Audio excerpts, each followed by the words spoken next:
Graças e paz, amada igreja. Vamos ler a palavra do Senhor em Atos, capítulo 6, dos versos 8 a 15, que fala de Estevão, o primeiro mártir.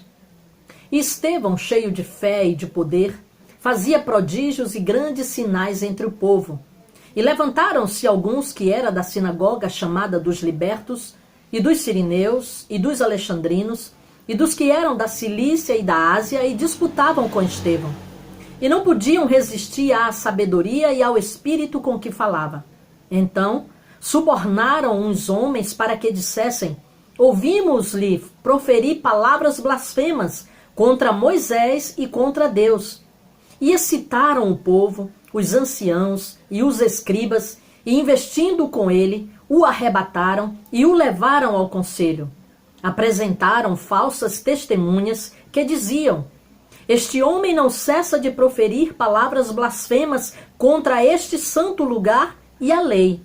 Porque nós lhes ouvimos dizer que esse Jesus Nazareno há de destruir este lugar e mudar os costumes que Moisés nos deu. Então todos os que estavam assentados no conselho, fixando os olhos nele, viram o seu rosto como o rosto de um anjo. Que Deus aplique em nossos corações a leitura da sua palavra. Amém.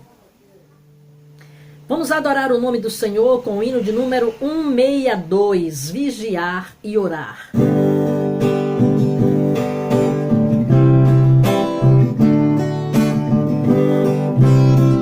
Bem de manhã, embora o céu sereno pareça um dia calmo anunciar, vigia e ora.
Vigia a cada instante que o inimigo ataca sem parar. Só com Jesus em comunhão constante é que o fiel vai triunfar. Bem de manhã e sem cessar, vigiar, sim, orar, vigiar, sim, orar. Aleluia. Vamos orar, meus amados, pedindo ao Senhor que fale conosco através da sua palavra. Oremos. Pai querido, Pai amado, nós glorificamos e exaltamos o teu nome, já te agradecendo, Deus, por mais um dia de vida na tua presença. Te agradecemos porque deitamos e dormimos, acordamos porque o Senhor nos sustentou. Deus, nós queremos te agradecer pelo teu cuidado, pela tua provisão, pelo suprimento que o Senhor tem dado a nós, principalmente nesses dias difíceis. Te agradecemos pela vida de cada um dos nossos amados que o Senhor tem cuidado.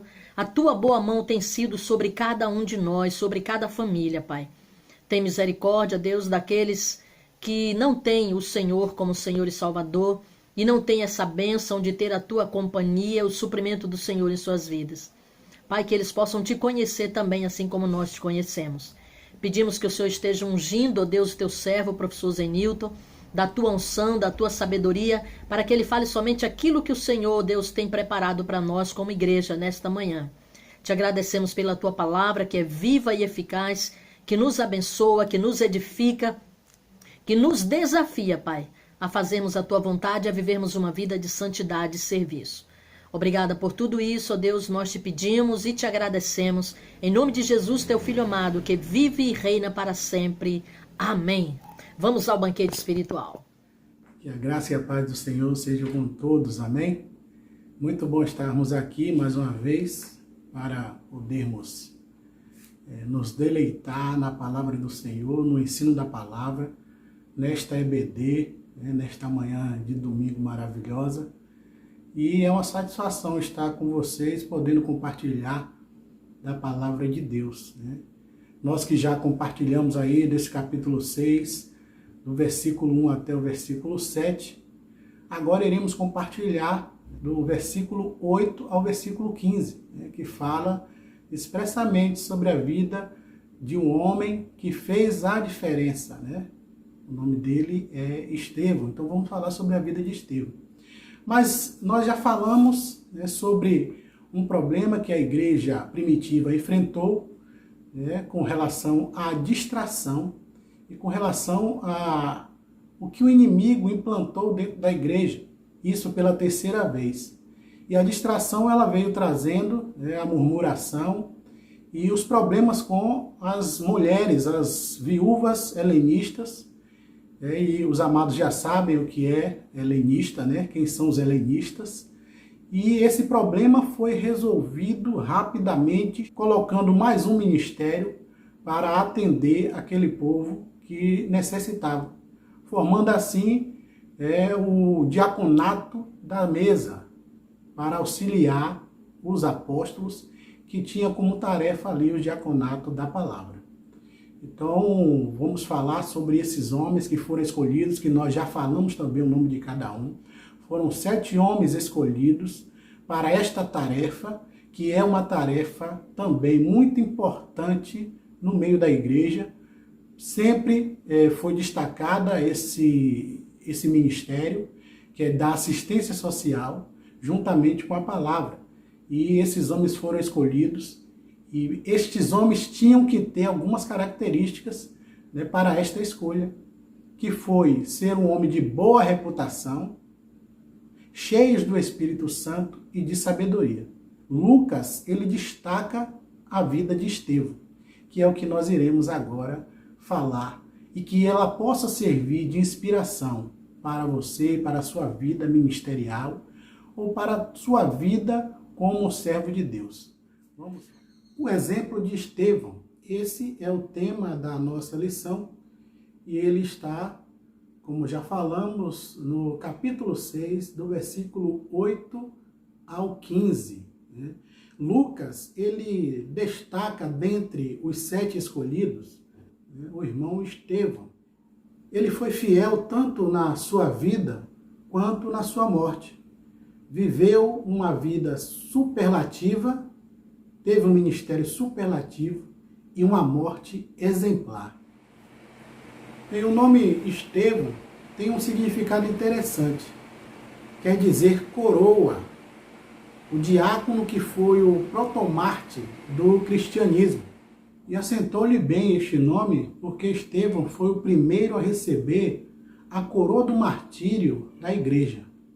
E Estevão ele não limitou o seu ministério somente a servir à mesa, mas também ganhou muitas almas para Cristo e operou muitos milagres. Marshall ele deixa escrito o seguinte, que Estevão levou a efeito um ministério apostólico de pregação e cura. Enfrentou oposição por parte dos membros da sinagoga de língua grega, que por fim apelaram ao método de inventar acusações contra ele. Tais acusações enfureceram os judeus de língua grega e também os líderes judeus de língua hebraica, os quais faziam parte do concílio que ouvia as acusações contra Estevão. O tratamento dado a Estevão foi semelhante à maneira com que os líderes judeus trataram a Cristo, a Jesus. Contrataram testemunhas para depor contra ele, instigaram o povo que, por sua vez, o acusou de atacar Moisés e o templo e, por fim, depois de ouvirem seu testemunho, o executaram. E nesse contexto de oposição, Estevão, ele cheio de graça e poder, fazia prodígios e grandes sinais no meio do povo. Estevão não tinha apenas uma vida irrepreensível, mas uma obra irrefutável. Estevão, assim como os demais diáconos, eram homens de boa reputação e por isso foram escolhidos, porque ele tinha, assim como os outros, essas características de um homem com uma boa reputação, um homem cheio do Espírito de Deus e um homem cheio também de sabedoria. Essas eram as características necessárias para ser um diácono. Sua vida era a vida do seu ministério. Seu caráter era um alicerce do seu trabalho. Não havia um abismo entre sua vida e o seu trabalho, sua palavra e sua obra, seu caráter e seu desempenho. É lamentável que tantos líderes hoje estejam em descrédito porque, embora ocupem lugares de honra, vivem de forma desprezível. E Estevão, ele mostrou uma diferença. Ele mostrou aquilo que todo servo de Deus deve ter ou deve viver. Ele vivia aquilo que pregava. Não havia diferença entre ele na vida ministerial ou em casa ou no trabalho ou em outras atividades. Aquilo que ele vivia ali como servo de Deus, ele vivia em todos os lugares. Ele demonstrava assim o brilho de Cristo, a presença de Cristo na vida dele e a transformação que Cristo traz para cada um daqueles que abrem o seu coração e deixa ele habitar. Se existe uma palavra que caracteriza a vida de Estevão, essa palavra é cheio. Estevão era um homem cheio de Deus e a sua vida não era apenas irrepreensível. Sua vida era plena em Cristo, plena em Deus. E aqui destacamos alguns aspectos dessa vida plena que ele tinha. E as crianças irão assim nomeá-las, falar cada uma dessas características de vida plena que Estevão tinha. Amém? Estevão era cheio do Espírito Santo. Todo homem está cheio de alguma coisa. Cheio do Espírito ou de si mesmo. Cheio de Deus ou de pecado. Graça e paz, igreja. Eu queria compartilhar um texto com vocês. Estevão era cheio de fé. Estevão fora salvo pela fé. Vivia pela fé, vivencia o mundo pela fé e era cheio de fé. Estevão era cheio de sabedoria. Sabedoria é mais do que conhecimento. É o uso correto do conhecimento. É olhar para a vida com os olhos de Deus. Graça e paz, irmãos. Havia em Estevão abundante graça. Sua vida era uma fonte de bênção. Seu coração era generoso. Suas mãos eram dadivosas. E sua vida um vaso transbordante de graça. Estevão era um homem cheio de doçura. Graça e paz, irmãos. Estevão era cheio de poder. Estevão era um homem revestido com o poder de Deus para fazer milagres e muitos sinais entre o povo. Ele falava e fazia, pregava e demonstrava. Suas palavras eram irresistíveis e suas obras irrefutáveis. Até esse momento, Lucas, ele somente falava ou acreditava milagres e prodígios, por exemplo, a Jesus, que está lá no capítulo 2, versículo 22, e aos apóstolos, que está no capítulo 2, versículo 43, e no capítulo 5, versículo 12. E agora, pela primeira vez, ele passa a mostrar que outros tiveram também esta graça do Senhor de fazer prodígios e milagres, como é o caso de Estevão. E Adolf Paul declara que a graça e poder formam uma unidade. De nada adianta a graça impotente, e o poder sem graça é terrível. Porém, por ser cheio de graça e de poder, Estevão fez grandes prodígios e sinais entre o povo. Segundo lugar, sua obra era irrefutável.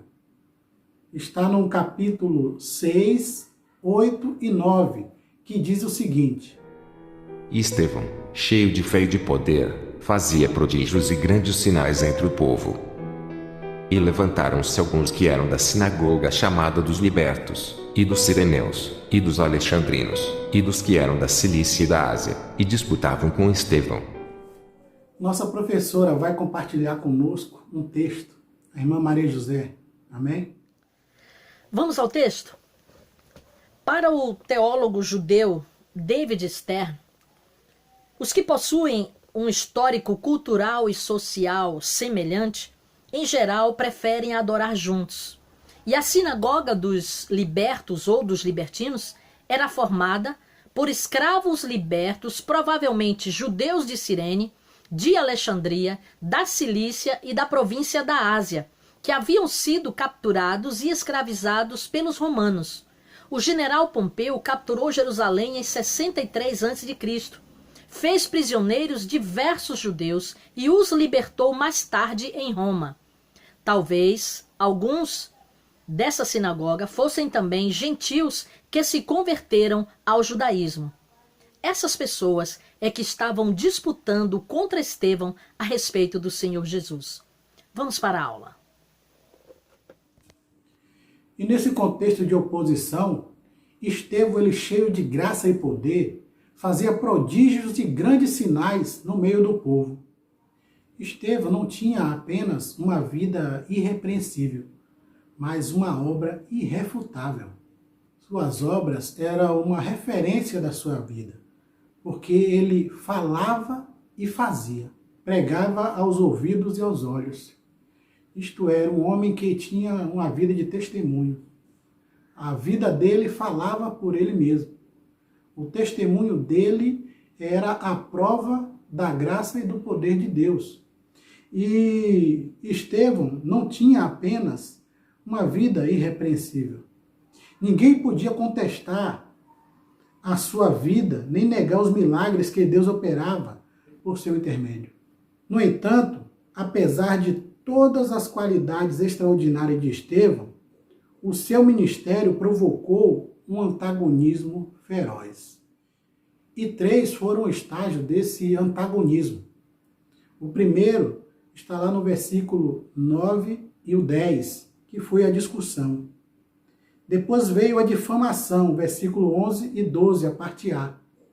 E depois a condenação, versículo 12, parte B, e o versículo, e vai até o capítulo 7, o versículo 60. Terceiro lugar, suas palavras eram irresistíveis.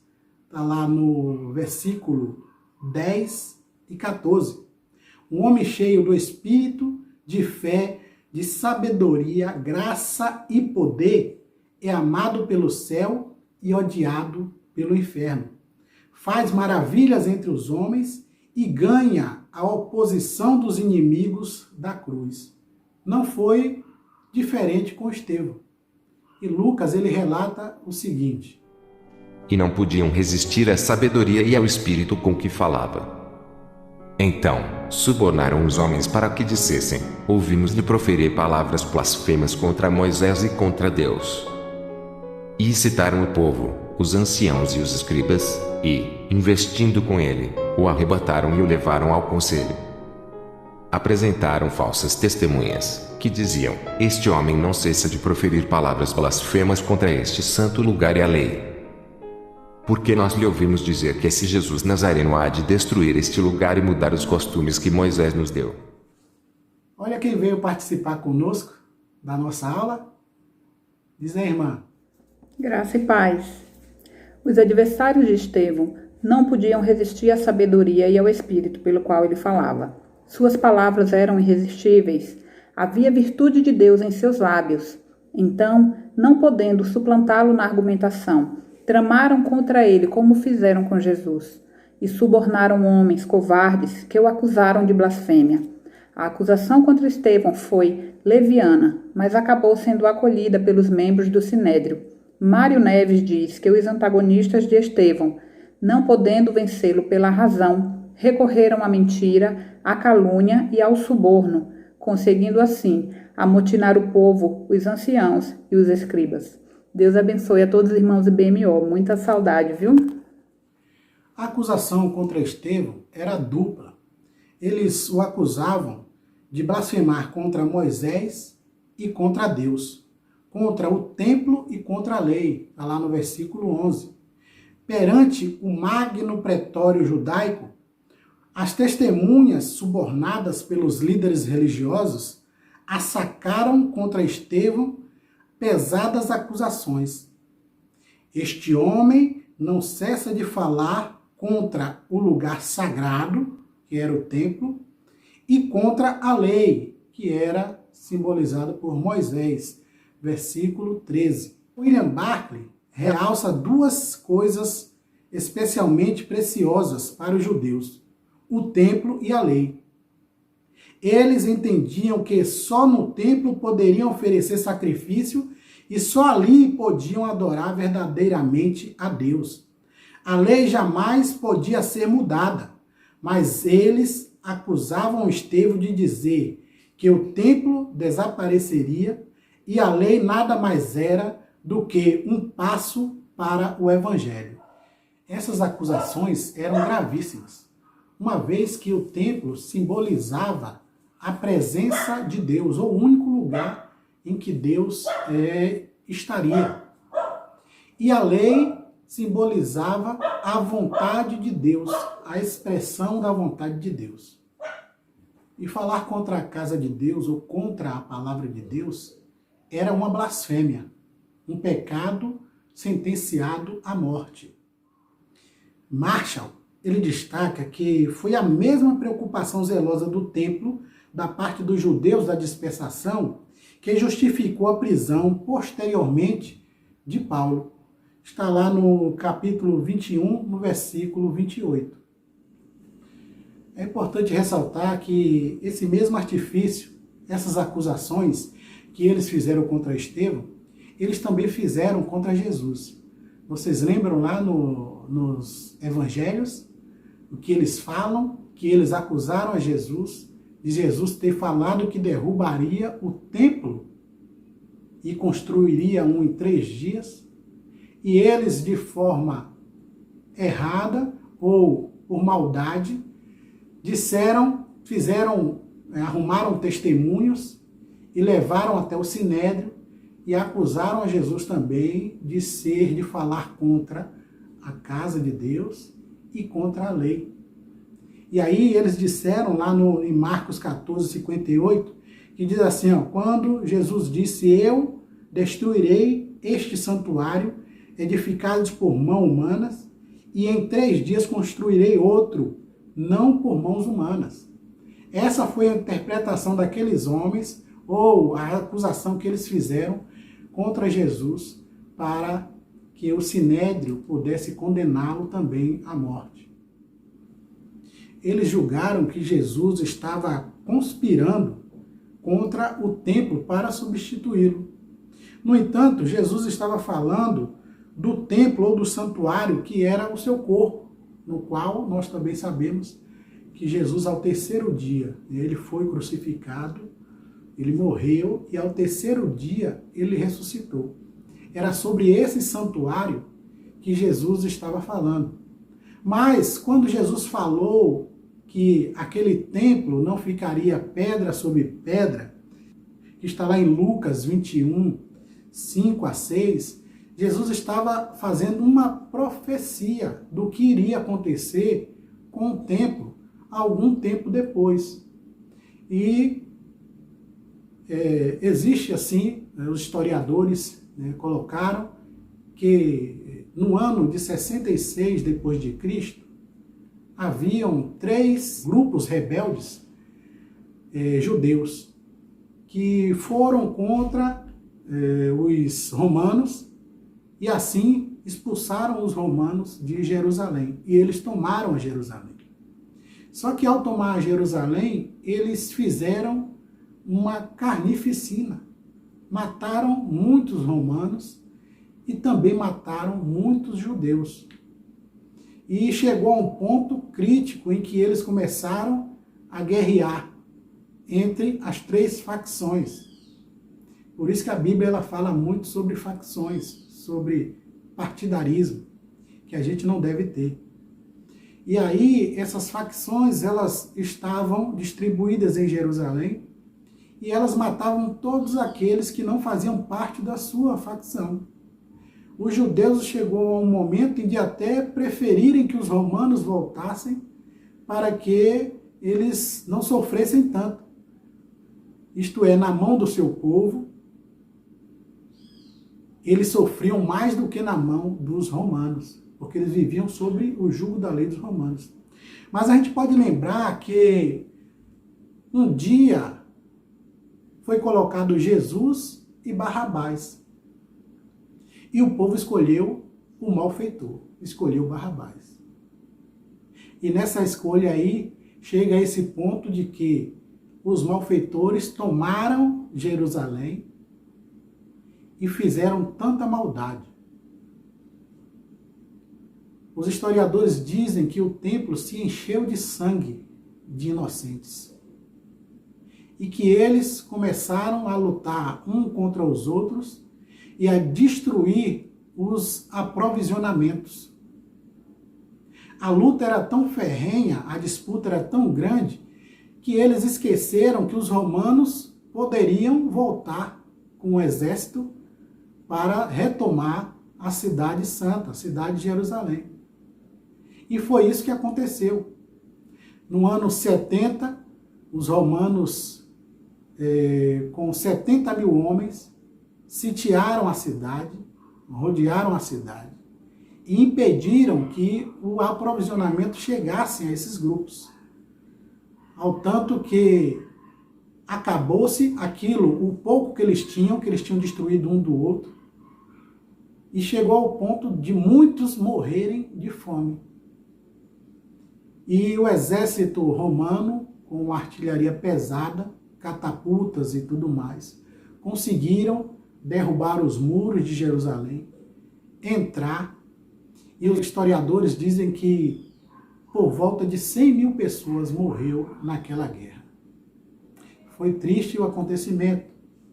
E logo assim que Roma tomou posse de Jerusalém, isso com o general Tito, filho de Vespasiano, que se tornaria o imperador, não queria que o templo fosse destruído, mas os soldados não ouviram as suas ordens e destruíram assim o templo, na qual não ficou pedra sobre pedra, como Jesus tinha profetizado.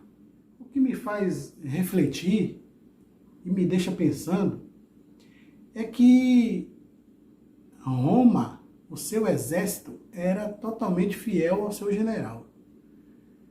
Ninguém desobedecia porque estavam sob a pena de morrerem também. Mas para que se cumprisse a profecia que Jesus tinha dito, que não ficaria pedra sobre pedra, vocês pegaram aí que os soldados, eles desobedeceram o general e destruiu todo o templo. E além de destruir, aquele povo que não morreu nesta guerra, os judeus, foram feitos também escravos dos romanos. E voltando aqui ao nosso assunto, Jesus é maior do que o templo. E de fato, é um novo templo de Deus que substitui o antigo. Está lá em Mateus 12, versículo 6. E mais tarde, né, aconteceu exatamente isso que nós discutimos agora, a profecia que Jesus fez, né, contra o templo. Que aí sim era contra o templo físico, e não aquele templo que ele falava que era o templo feito não por mãos humanas, que era o seu corpo. De acordo com Marshall, ao criticar o templo e ao ensinar a sua substituição, Jesus se referiu à sua própria pessoa. Ele mesmo representa a nova dimensão da comunhão com Deus que havia de ultrapassar o culto antigo. No aspecto negativo, trata-se de uma aguda crítica contra o templo propriamente dito e o seu culto.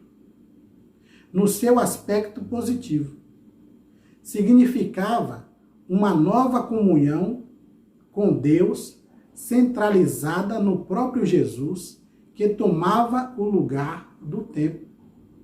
Os judeus acusavam Jesus de igual forma de desrespeitar a lei. Os escribas e fariseus, com muita frequência, acusavam Jesus de violar o sábado. Na verdade, Jesus não foi transgressor da lei. Ele veio não para violar a lei, mas para cumpri-la. Pois ele disse: não penseis que vim revogar a lei e os profetas. Não vim para revogar, vim para cumprir. Mateus 5,17. Jesus é o fim da lei, Romanos 10,4. Ele cumpriu a lei por nós e morreu por nós. Tornou-se sacerdote e o sacrifício. Nele somos aceitos por Deus. Sendo assim, Jesus é o substituto do templo e o cumprimento da lei. Para Jesus, apontava tanto o templo quanto a lei. John Stott assevera: afirmar que o templo e a lei apontavam para Cristo e que estão agora cumpridos nele é aumentar a sua importância e não negá-las. Temos agora outra participação especial, vinda aí de longe. Amém? Bom dia, irmãos, graças e paz. Eu vou ler um textozinho que me foi enviado para essa escola bíblica. Diz assim: Estevão não blasfemava contra o templo nem contra a lei. Ao contrário, estava alinhado com a mesma interpretação de Jesus. Porém, a luz da verdade cegou os olhos dos membros do Sinédrio, em vez de lhes clarear a mente. A oposição desceu da teologia para a violência. Essa mesma ordem de acontecimentos repetiu-se muitas vezes.